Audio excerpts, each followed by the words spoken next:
But he promised that because of what I went through for you, you already healed.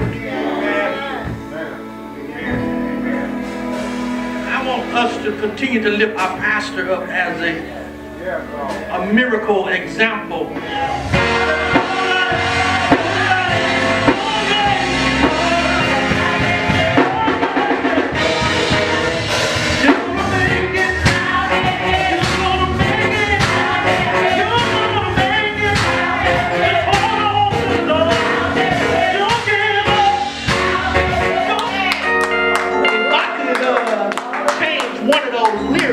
I wouldn't say I think I'm gonna make it. I'll say I know I'm gonna make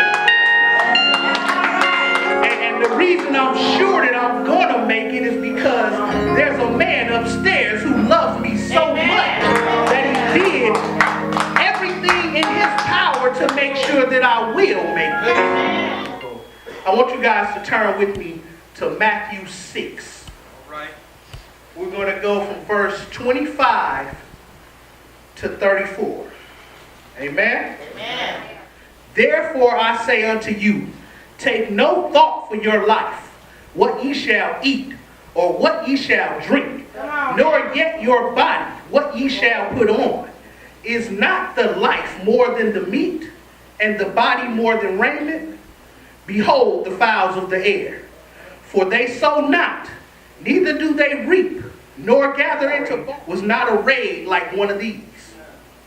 Wherefore, if God so clothe the grass of the field, which today is and tomorrow is cast into the oven, shall he not much more clothe you?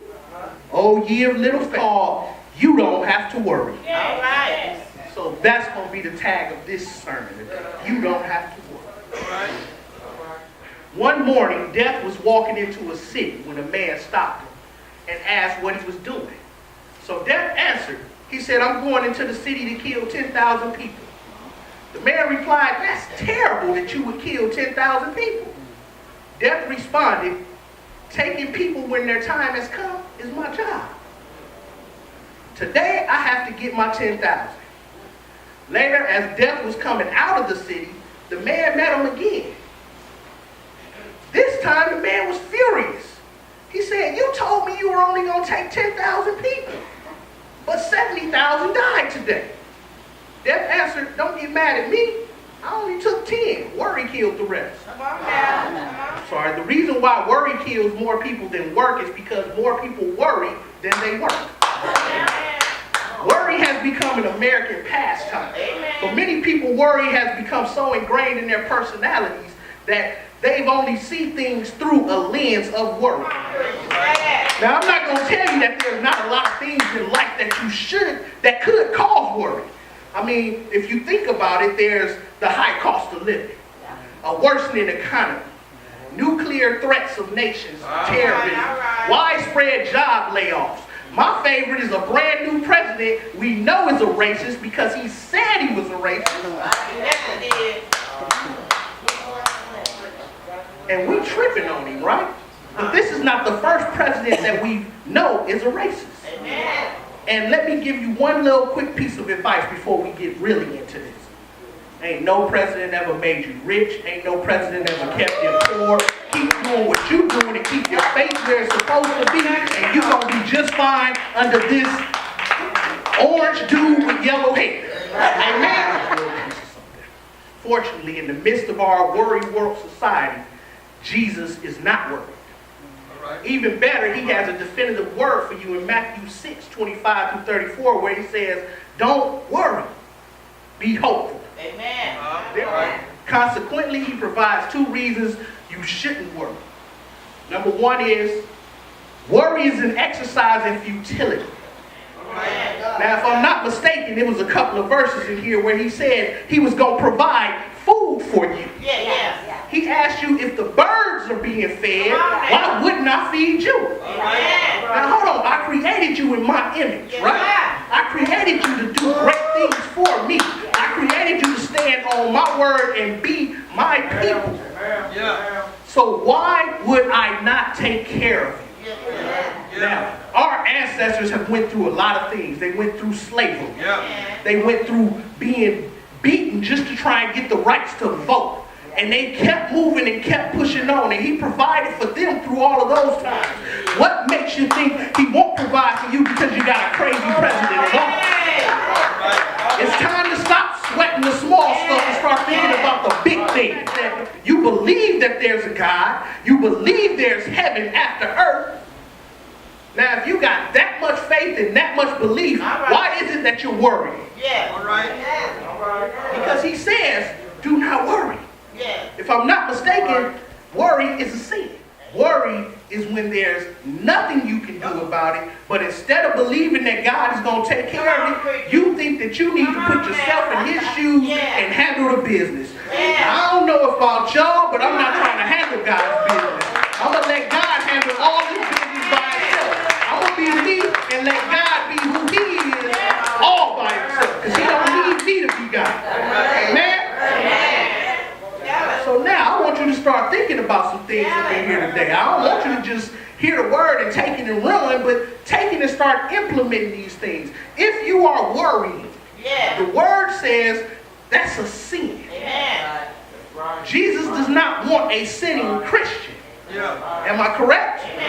So there is no way that you should be worrying about anything that's going on in life. Now, that does not mean you can't plan. Don't take it like you can't plan. You can plan. God wants you to plan for the future. But he does not want you to worry about the future. Now, the second reason I want to give you is God will ensure your survival. Jesus says, is not life more than food and the body more than clothing? Almost tongue-in-cheek, Jesus says, if you're going to worry, at least worry about something important such as your life. We worry about whether or not we're going to have enough to eat. Jesus said we better be worried about whether or not you're going to be alive to chew. God says, if I'm going to wake you up tomorrow, I'm going to feed you. Now which is easier, feeding you or waking you up? If you buy into a creator, you must buy into a sustaining God. If he's the creator of everything, then you have to know he's going to sustain you. Or simply, you're inconsistent. Now, if I'm not mistaken, there's a part in the Bible that says, if you're lukewarm, I'll chew you up and spit you out. So, what are you going to be? Are you going to be a lukewarm Christian by worrying? Or are you going to be a hot, on fire Christian by not worrying about nothing and letting God have his way and lead you the way he wants to lead you? Are you ready to walk in the path that he's played out for you? Are those the things that you're ready to do? Or are you still ready to sit there and worry about this orange dude with yellow hair changing saloons? I don't have time to worry about Donald Trump. Trump is not an issue to me. My biggest issue is if I'm going to wake up in the morning. My biggest issue is if I'm doing the things that pleases God. God will grant your days of living. Jesus says, and when you, by being worried, can add a single hour to your life. That's when he said, Who of you by any cubit can add a measure to your life? My Lord. So he's saying, if you're worried, does it help you?